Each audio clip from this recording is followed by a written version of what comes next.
तो देखते हैं वर्ल्ड हिस्ट्री जो हमारे सामने आज हिस्ट्री है वो कैसे 2025 तक आई है। थोड़ा उसको हम लोग देखते हैं डिटेल से। तो देखिए क्या होता है कि हम लोग 15th सेंचुरी में थे, 1453 में, जब यूरोप में एक मेजर इंसिडेंट हो जाता है ना, फॉल ऑफ कंस्टेंटिनोपोल।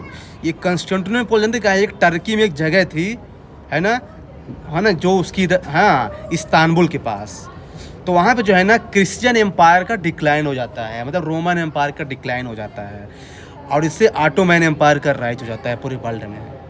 तो जब क्रिश्चियन एम्पायर का डिक्लाइन हो गया तो उनको जो है ना एक नया डिस्कवरी करने का मौका मिल गया है, नया नया रूट खोजने का मौका मिल गया है, आप देख सकते हैं। और वहीं से जो है ना ऑटोमैन एम्पायर जो जिसे बोलते हैं मुस्लिम एक्सपांसन्स पूरे वर्ल्ड में स्टार्ट हो गया है, चाहे सेंट्रल एशिया हो, चाहे टर्की हो, चाहे ये अफगानिस्तान साइड, चाहे जहाँ भी हो। और जो है उसी के रूप में हम देखते हैं कि 1492 में कोई आदमी चला इंडिया को डिस्कवर करने हैं, और वो डिस्कवर कर दिया कि इसको अमेरिका को 1492 में। हाँ, और 1498 में वास्को डी गामा इंडिया में आ गया, पोर्टुगीज। यही बोला जाता है कि इंडिया में मॉडर्न हिस्ट्री की स्टार्ट हो जाता है।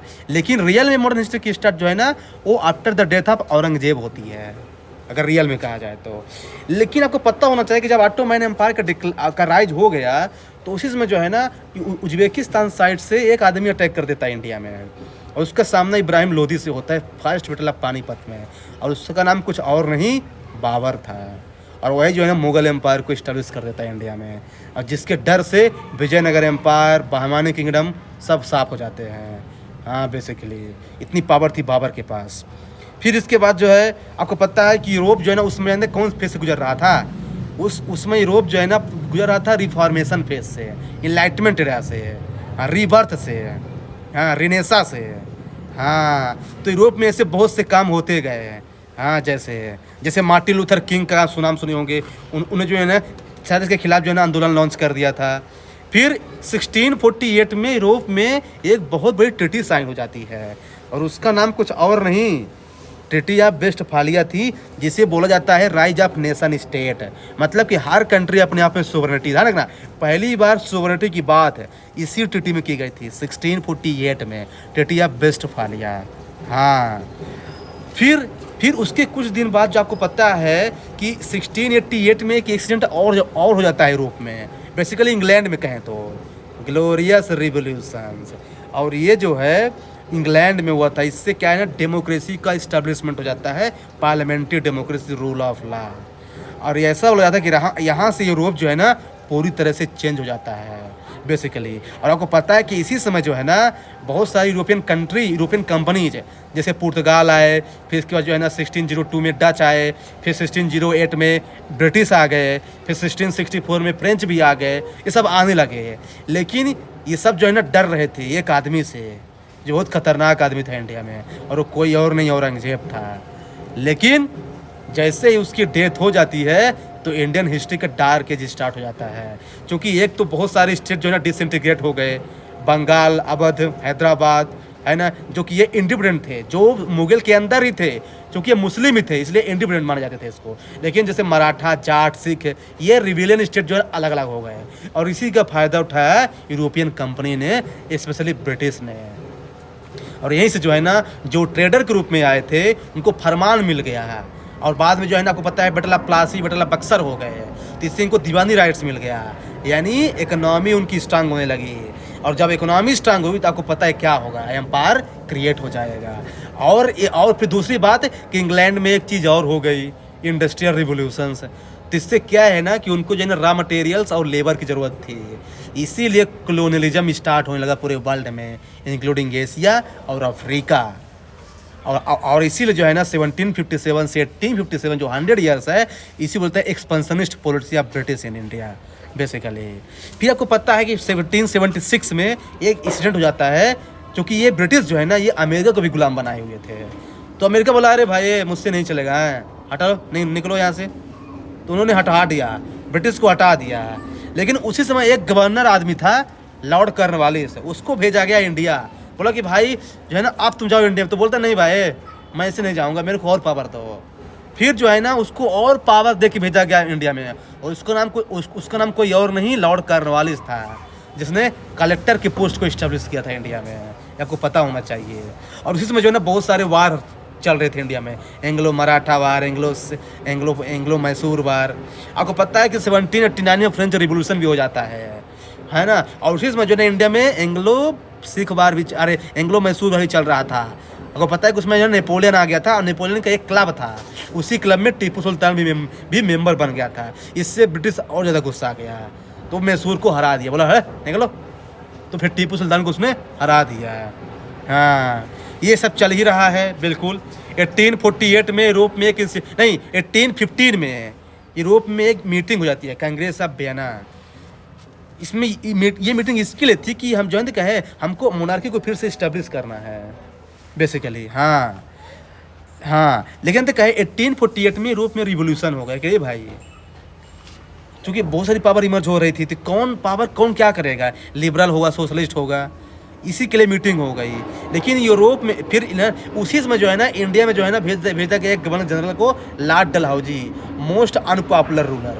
इसने डॉक्ट्राइन ऑफ लैप्स लाया इंडिया में, और इसी में जो है ना एंग्लो सिख वार चल रहा था इंडिया में। फिर जो है ना 1857 का रिवोल्ट जाता है इंडिया में। इससे ब्रिटिश को एहसास हो गया भाई ये हमको कुछ कानून में बदलाव लाना पड़ेगा।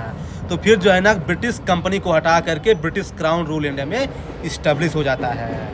हाँ, लेकिन उसी समय जो है ना एक मेजर इवेंट हो जाता है, अमेरिका सिविल वार, और अबोलिशन का स्लेवरी का अबोलिशन हो जाता है due to the efforts of Abraham Lincoln. लेकिन उसी समय जो है ना नेशनलिज्म बढ़ रहा था, क्योंकि Indian educated middle class emerge हो रहा था, दादा भाई नौरोजी लोग। तो फिर इसको लगा कि उनको भाई वहाँ कुछ किया जाए, तो इंडियन काउंसिल एक्ट 1861 भेजा गया कि भाई उनको कुछ रिप्रेजेंटेशन दे दो, नहीं तो रिवोल्ट फिर कर देंगे। दे दिया गया। और लेकिन उसमें फिर एक इंसिडेंट हो गया यूरोप में, यूनिफिकेशन ऑफ जर्मनी और इटली। तो इससे क्या हुआ ना कि इंडिया में बहुत सारे एसोसिएशन बनने लगे, जैसे east India association, Indian national association, ये सब बनने लगे। हाँ, और फिर एक ओल्ड पर्सन का इंडिया में जन्म हो जाता है, जिसका नाम महात्मा गांधी है। फिर एजुकेटेड मिडिल क्लास तो इमर्ज होने लगे। आईएनसी का फॉर्मेशन हो गया 1885 में, और यहाँ से जो है ना फॉर्मल एक प्लेटफॉर्म क्रिएट हो गया। चीज़ें अच्छी चल रही थी, लेकिन वही यूरोप तो अनस्टेबल था भाई, क्योंकि भाई वहाँ टेरिटोरियल एक्सपांसन हो रहा था कि ज़्यादा कॉलोनी कौन बनाएगा। तो इसके चक्कर में वर्ल्ड वार 1 हो गया। और वर्ल्ड वार 1 ऐसा बोला जाता है कि इंडिया के लिए अच्छा भी था, बुरा भी था, क्योंकि इससे जानते क्या है, इससे क्या है ना कि ब्रिटिश तो जीत गया, लेकिन ऑटोमन एम्पायर डिक्लाइन हो गया, जिससे यूरोप में आंदोलन हो, जिससे क्या है ना इंडिया में आंदोलन हो गया, खिलाफत आंदोलन। हाँ, इसी का फायदा उठाया गांधी ने हिंदू और मुस्लिम के बीच यूनिटी ला करके नॉन कोऑपरेशन मूवमेंट में। तो देखिए गांधी ने बोला कि ठीक है वर्ल्ड वार 1 में हम आपको सपोर्ट करेंगे, लेकिन ब्रिटिश धोखेबाज निकले और उन्होंने जो है ना रोलेट एक्ट दिया बदले में। गांधी ने कहा भाई ये ठीक नहीं है, हम डोमिनियन स्टेटस की डिमांड कर रहे हैं और आप जो है रोलेट एक्ट दे रहे हैं, ठीक ना, आप बताते हैं आपको, रुकिए। गांधी ने लॉन्च कर दिया नॉन कोऑपरेशन मूवमेंट। लेकिन उसी समय यूरोप में एक और इंसिडेंट हो जाता है, रशियन रिवोल्यूशन। इससे रिवोल्यूशनरी मूवमेंट इंडिया में स्टार्ट हो जाता है, इससे चंद्रशेखर आजाद, भगत सिंह, ये सब स्टार्ट हो जाता है। ये सब चलता रहा काम। 1929 में ग्रेट डिप्रेशन हो जाता है। ग्रेट डिप्रेशन का मतलब ये है कि कैपिटलिज्म का डिक्लाइन होना, और जब कैपिटलिज्म डिक्लाइन होगा तो फिर फासिज्म का राइज हो गया, और यही सेकंड वर्ल्ड वॉर का रीजन बन गया। और उसी समय जो है ना इंडिया में चल रहा था सिविल डिसोबीडियंस मूवमेंट। तो फिर उसी को शांत करने के लिए राउंड टेबल कॉन्फ्रेंस रखा गया इंग्लैंड में। गांधी गए, उनका प्रॉपर से स्वागत किया गया है। हाँ, लेकिन वर्ल्ड वार सेकंड होना तय था, तो वर्ल्ड वार सेकंड हुआ है ना। बहुत सारे मिशन फिर भेजे गए इंडिया में। गांधी ने कहा कि भाई इस समय आपकी हेल्प नहीं करूँगा, मैंने पिछली बार हेल्प किया था, आपने धोखा दिया था, because history repeats itself, first as a tragedy, second as a farce. तो इस बार गांधी जी जो है ना ब्रिटिश का मजाक उड़ा दिए कि नहीं इस बार हेल्प नहीं करूँगा। तो वहाँ से आता है क्रिप्स मिशन। गांधी बोलते हैं अब मुझे डोमिनियन स्टेटस नहीं चाहिए, ये मैं कम मांग रहा था वर्ल्ड वार 1 के टाइम पे, अब दे रहे हैं यहाँ पे। ये चेक जो है ना आउटडेटेड हो चुका है, जाओ निकलो यहाँ से। आपको पता है वर्ल्ड वार सेकंड जो है ना अमेरिका की हेल्प से इंग्लैंड जीत तो गया, लेकिन उसका बहुत ज़्यादा नुकसान हुआ। तो इसको इस बात का एहसास होगा कि आप जो है ना मैं इंडिया में रूल ज़्यादा नहीं कर पाऊँगा, न कि केवल इंडिया में, पूरे वर्ल्ड में रूल नहीं कर पाऊँगा। तो तो अब जो है ना उसको तो यहाँ से 1945 में एक यूनाइटेड नेशन का फॉर्मेशन हो जाता है। और फिर जो है ना Babel plan, cabinet mission plan, ये सब बहाने के रूप में भेजे गए, है ना। लेकिन इंडिया का आज़ाद होना तय था उस समय। लेकिन कैसा होना था ये थोड़ा सा जो है ना डेंजरस था। लेकिन आपको पता है भाई कि एक बहुत खतरनाक इंडिया में चीज़ हो गई कि इंडिया पाकिस्तान का डिवीज़न हो गया है। यहाँ से फिर यहाँ से उनको जाना पड़ा इंग्लैंड को। इसके बाद जो है ना पूरे वर्ल्ड में दो पावर की भी टक्कर होने स्टार्ट हो गया, कोल्ड वार। एक तो डेमोक्रेसी लेड बाय यूएसए और एक communist led by USSR. India वाला भाई मैं कहीं नहीं जाऊँगा, नहीं, मैं कहीं नहीं जाऊँगा भाई। ऑलरेडी भाई मैं इतने साल से दूसरे के अंदर रहा हूँ और मैं अपना अलायंस बनाऊँगा, नॉन अलाइनमेंट मूवमेंट। हाँ, लेकिन आपको पता है कि 1961 में बर्लिन बाल बन जाता है कि इस साइड जो है ना रसिया रहेगा और वेस्ट साइड जो है ना यूएसए रहेगा, है ना। लेकिन आपको पता है कि ये जो है ना इसका टूट गया बर्लिन बाल 1989 में, क्योंकि यूएसएसआर हार गया यूएसए से।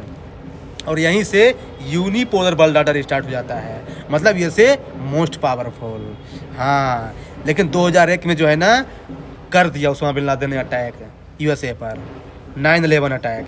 फिर उसका बदला लिया यूएसए ने, अटैक करके अफगानिस्तान में डायरेक्ट खुलेआम अटैक कर दिया उसने। बोला कोई मेरे सामने नहीं आएगा यार। लेकिन 2008 में एक और इंसिडेंट हो गया, ग्लोबल फाइनेंशियल क्राइसिस।